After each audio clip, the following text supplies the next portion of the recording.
Bom, gente, agora eu vou fazer o fechamento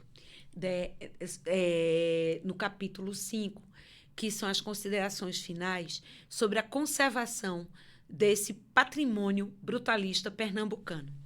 E fazendo parte, mais uma vez, eu friso, do livro Brutalismo em Pernambuco, Guia da Arquitetura nas Décadas Ausentes, 1960 a 1985.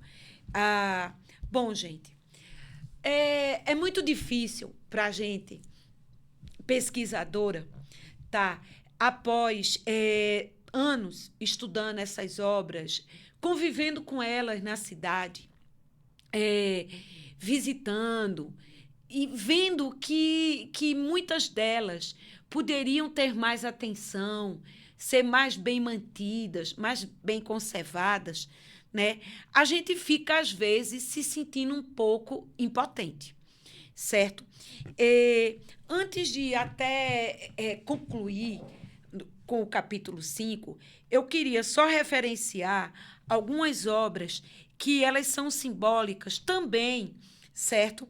E que não puderam entrar naquela análise mais profunda, tá? Mas eu não posso deixar de referenciar a produção do arquiteto Glauco Campelo, tá certo? Com o projeto do edifício Oásis, tá? Bem como as casas construídas em Recife pelo arquiteto paraibano entre os anos de 1968 a 1972, tá certo? O edifício Oásis, sem dúvida, marca a paisagem da Praia de Boa Viagem, ali na esquina, quase no Pina, certo? Com a sua arquitetura brutalista.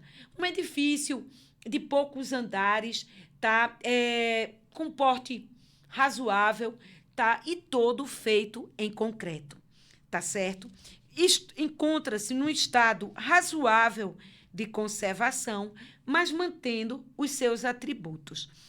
Eu não pude entrar aqui em detalhes nesse livro, mas me comprometo a fazer um outro estudo, uma outra pesquisa sobre as casas brutalistas da região metropolitana do Recife. Porque nessa pesquisa eu vi a importância de casas como a projetada pelo escritório Jerônimo e Pontual, da casa do arquiteto Carlos Fernando Pontual, em 1974 e 75, no bairro de Piedade, em Jaboatão. E que essa casa, hoje, se transformou num restaurante, tá certo? Sofreu intervenções e se encontra bastante descaracterizada. A gente ainda percebe, visitando a casa, alguns elementos, alguns atributos, como a estrutura, a clarabóia, a escada principal, mas a casa foi tipo que escondida por uma intervenção que fizeram no seu jardim principal, frontal. Eu visitei também nessa pesquisa para ver como se encontrava a conservação, tá? O edifício Esparta, projeto de 1972 do escritório também de Jerônimo e Pontual. Esse edifício ele tem muito vínculo no partido com o edifício da IBM, que eu analisei aqui anteriormente, principalmente no arremate da cobertura. Mas esse edifício foi construído à beira-mar, na Praia de Piedade. E, na época, foi até um choque, porque ele é do lado de uma igrejinha barroca tombada pelo IFAM, mas que, através de uma negociação política, o IFAM acabou liberando a obra naqueles anos militares, né? A gente sabe por quê. E aí, o edifício se encontra lá até hoje, muito estranho no seu entorno, porque a igrejinha, coitada, lá na beira da praia, linda, um edifício, uma torre de concreto com vidro, que não tem diálogo nenhum com essa arquitetura desse entorno, sabe? Assim, são reflexões para a gente fazer sobre o que as cidades estavam passando nesse momento da chamada décadas ausentes, né? Dessas negociações. E o concreto era tão forte como sistema construtivo, material, que teve em Recife, tá certo? A sede da Associação Brasileira do Cimento Portland. Gente, esse projeto, ele está implantado na beira do rio Capibaribe, certo? Na Rua da Aurora, certo? E está abandonado. Uma casca belíssima em concreto armado, com os pórticos que sacam, certo? Com painéis artísticos. Uma obra linda, certo? Mas que mostra a força, né, que foi o brutalismo naquela época, tá certo?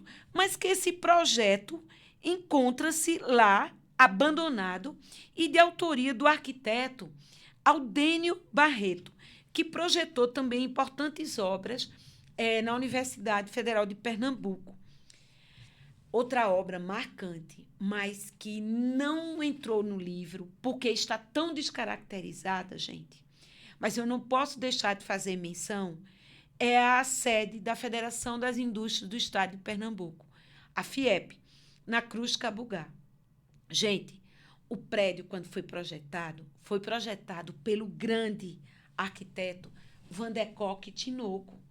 Era uma escultura, o edifício, brutalista, belíssimo, com uma planta super bem elaborada, quadrada, com um pé direito altíssimo, vazado, com uma clarabóia central e com um jogo de volumes bem Van der Kolk, né?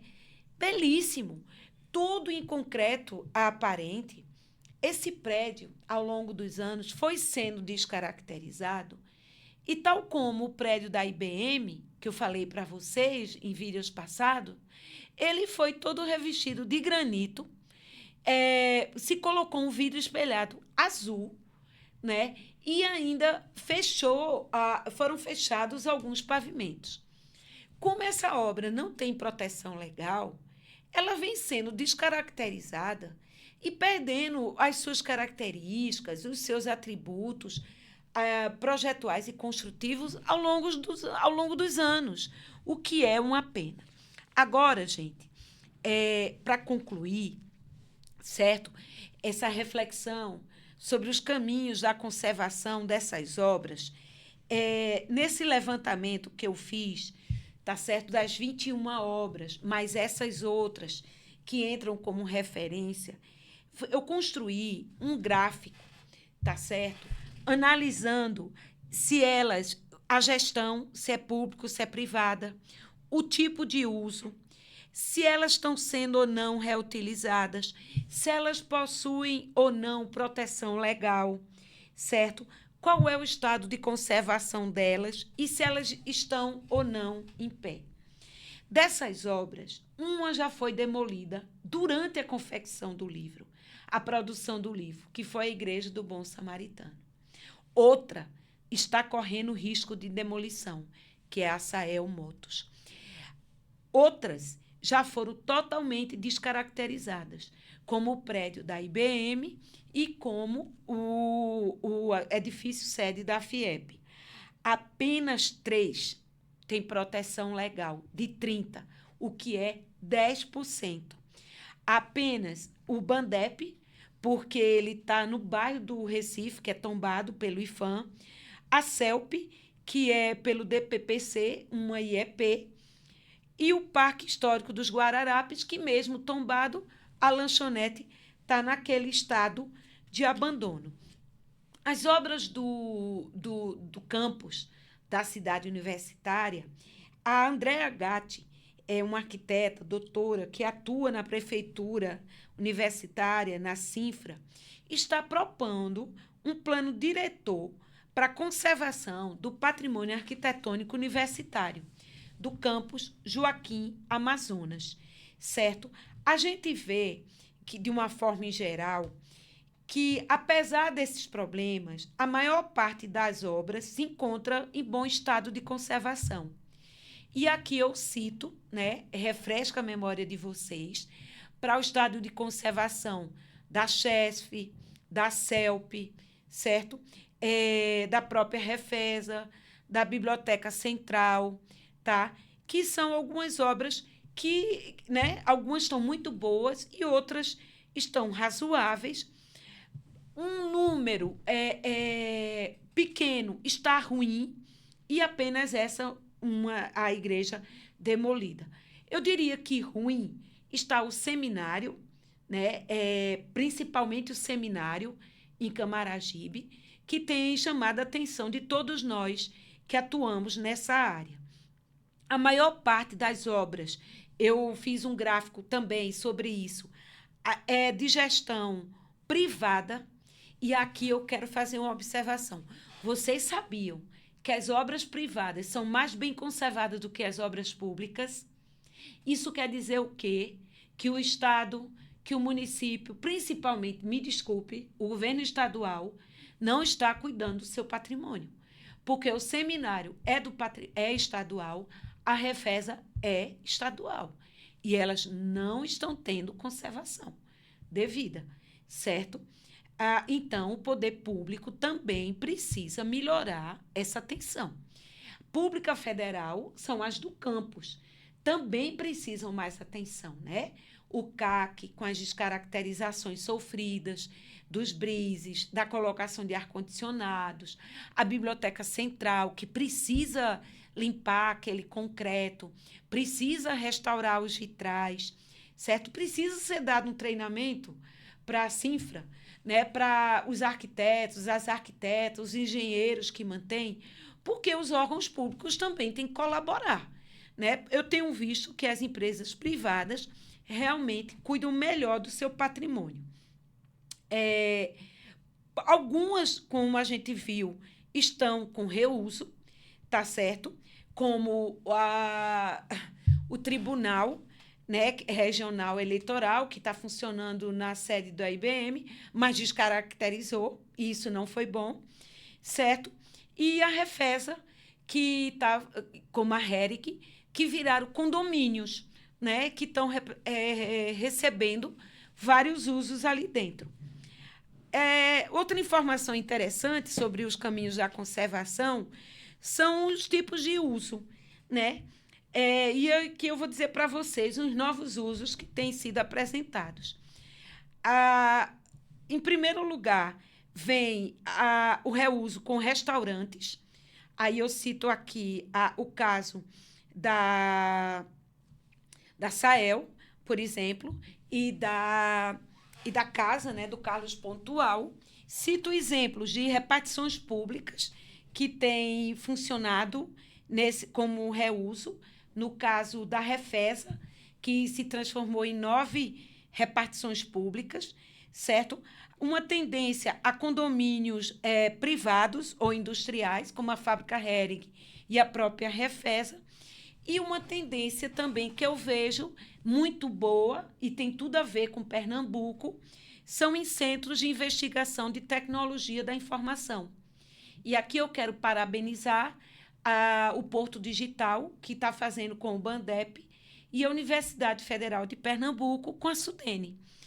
Então, gente, é isso. Eu espero que casos como o que aconteceu com a Igreja do Bom Samaritano, que foi demolida, né, em um final de semana por uma construtora, porque foi vendida pela Igreja Episcopal para fazer um prédio, seja evitado, e que o governo do Estado, por favor, dê atenção ao prédio do seminário, que tem tantas obras de arte como os painéis de Brenan, um projeto maravilhoso do Delfim, com Florismundo, com Marcos Domingo, não pode ficar abandonado desse jeito. Isso a gente tem que ser sustentável num século onde mudanças climáticas, né, estão fazendo estragos, onde a gente precisa de habitação de interesse social, a gente precisa de centros de capacitação, precisa de economia de recursos. Não é possível que o Estado deixe grandes estruturas, grandes prédios abandonados, como está o seminário e como está parte da Refesa. Então, e como também o Parque dos Guararapes com a sua lanchonete. Eu espero, gente, que esse livro sirva de alerta para que os órgãos públicos de preservação, as secretarias de planejamento, tanto estadual quanto municipal, hajam dialogando. Gente, vamos ser sustentável, né? De fato, preservar o patrimônio não é só pelo aspecto cultural, mas é pela questão do desenvolvimento sustentável. Na Agenda 2030, no tópico 11, nossas cidades, né, precisam ser mais resilientes e a preservação do patrimônio é, sim, um tópico da Agenda 2030. Então, fica aqui o convite para que vocês conheçam melhor o nosso livro, que pode ser acessado na nossa livraria virtual do Grupo de Pesquisa, Arquitetura e Lugar, certo? E que cada capítulo desse, cada obra dessa, sirva de incentivo a um jovem pesquisador, a um professor, tá? A fazer mais estudos, a fazer mais intervenções, para a gente não ficar apenas com esse livro documentando, mas com a preservação de fato dessas obras. Obrigada.